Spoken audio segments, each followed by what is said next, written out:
TV 김재구입니다. 오늘 장제원 의원 전 인수위 때 비서실장을 했었죠. 장제원 의원을 중심으로 친윤계 의원들이 이제 본격적으로 새몰이를 하고 시작을 했는데, 당 그리고 정부 대통령 모임을 발족을 합니다. 15일 날.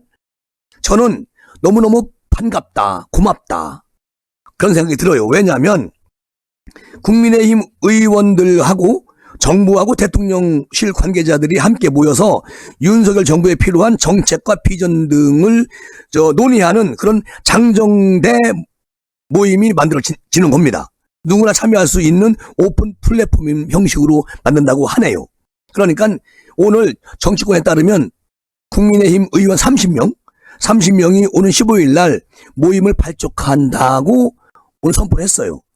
활발하게 정부와 의견을 교류하고 더 나은 방안 등을 고민하면서 여당 의원들로서 역할을 다하겠다, 이런 취지로 만들어지는 모임. 해당 모임의 주축은 우리 친윤계 핵심으로 분류되는 장제원 의원을 주축으로 이철규, 이용우, 그리고 또 윤 대통령 후보 시절에 인수위 시절부터 지근거리에서 보좌해온 김정재 의원, 이양수 의원, 이용우 의원, 윤창현 의원, 배현진 의원 등이 이 모임에 참여한다고 이름을 올렸습니다. 자, 여기서 장정대 모임을 함께 하기로 한 국민의힘 의원은 제가 볼 때 이용 의원으로부터 전화를 이제 받고 참여하겠다는 답을 한 게 맞다. 무슨 얘기냐?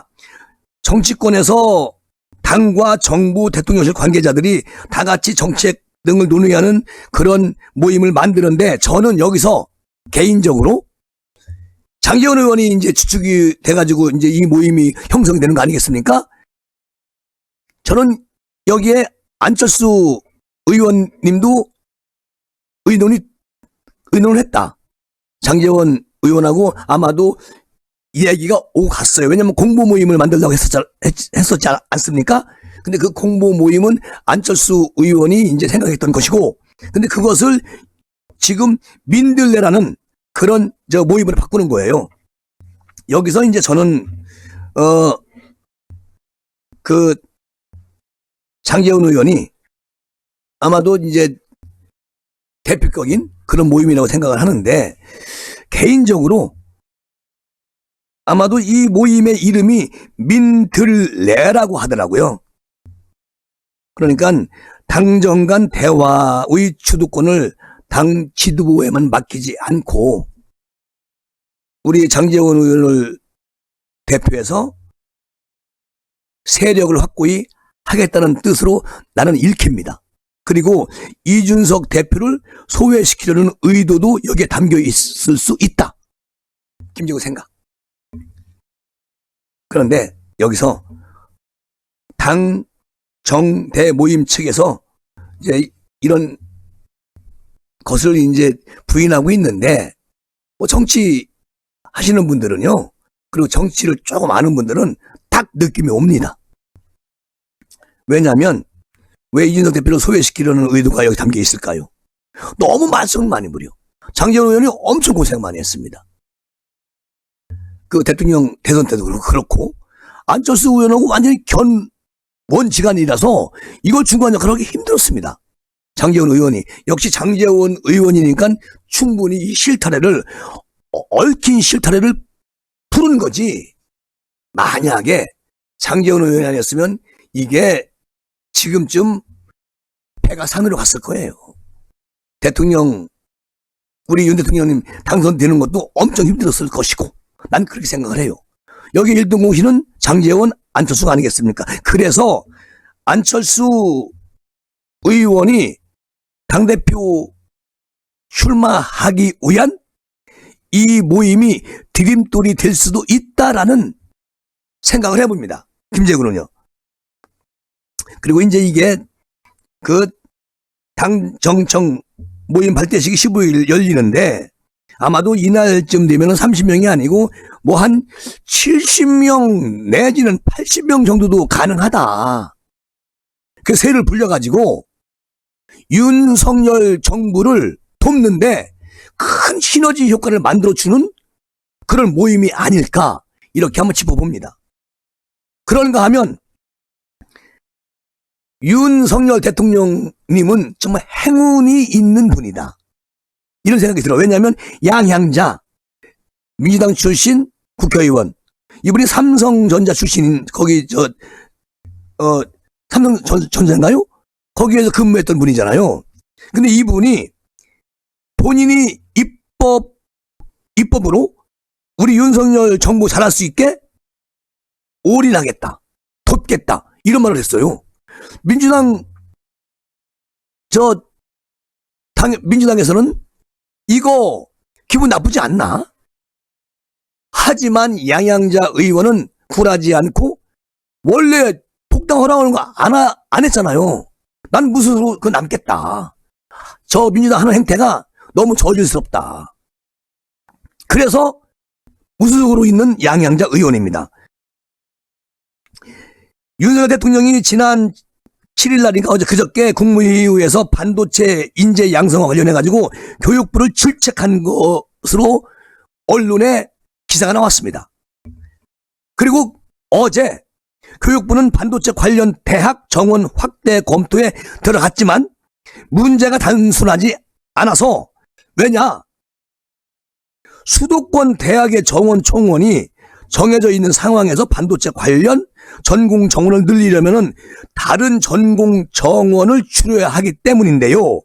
수도권 대학 정원 총원을 늘리는 방식은 지방대학이 죽기 때문에 그 이후로 관철되지 못했다는 얘기가 나왔어요. 그러면 이렇게 복잡한 배경이 있는 까닭이 여야는 쉽사리 이 문제를 손을 대지 못하고 있습니다. 국회에서 손대줘야 되는데 지금 못하고 있어요. 답답하지. 그러던 중에 우리 윤 대통령님 발언이 알려지자 호통치고 화를 냈다는 얘기예요. 국무회의에서 이게 이제 신문에 기사가 실리면서 모든 사람들이 알게 됐어. 그러니까 양양자 의원이 그 소식을 듣고 가장 먼저 적극적으로 나섰습니다. 삼성전자 반도체 사업부 임원 출신이잖아요. 이 양 의원이 지난 해에 보좌진 문제로 더불어민주당을 탈당했잖아요. 그죠? 올해 복당 신청을 했는데 검수완박, 이거 검찰 수사권 완전 박탈 국면에서 괴물과 싸우던 민주당이 괴물이 됐다. 복당 신청 처리하고 무소속으로 남겠다. 안 들어온 거예요. 안 들어왔어. 그 양양자 의원은 오늘 중앙일보하고 인터뷰를 했더라고요. 윤 대통령이 나의, 양양자인 나의 외침에 반응을 보인 것 같아서 기쁘다. 그래서 이미 반도체 인력 양성을 위한 법안 준비에 들어갔다. 내가. 누가? 양양자가. 신속한 입법으로 정부를 뒷받침할 것이다. 나는 윤석열 정부를 돕겠다. 민주당이 안 도와도 나는 돕겠다. 그 얘기거든요. 이런 애국하는 국회의원이 있어야만 됩니다. 그리고 양 의원은 기업들이 공장을 짓고 싶어도 인력이 부족해서 짓지 못하는 게 현실 아니냐. 그런데 기업의 반도체 인력 로드맵에 맞춘 인력 양성 그랜드 플랜이 절실한 상황이다. 윤 대통령님이 호통치고 분노한 거 나는 옹호한다. 윤 대통령님을 옹호한다는 얘기예요. 그 말을 화가 날 수가 있다. 그런 얘기죠. 그래서 이제 양향자 의원이 이것을 입법으로 우리 윤 정부를 돕고 완전히 뒷받침할 생각이다. 이렇게 그 반대당 국회의원이 이 정도 얘기할 정도면요, 정말 참 큰 마음을 먹은 겁니다. 그리고 윤석열 대통령이 하는 게 맞다는 얘기지. 그런데 여기에 대해서 민주당은 지금 아무런 말을 하지 않고 있어요. 할 말이 없겠지. 오늘 이런 좋은 소식을 알려드리면서 이 시간 마무리합니다. 여러분 감사합니다.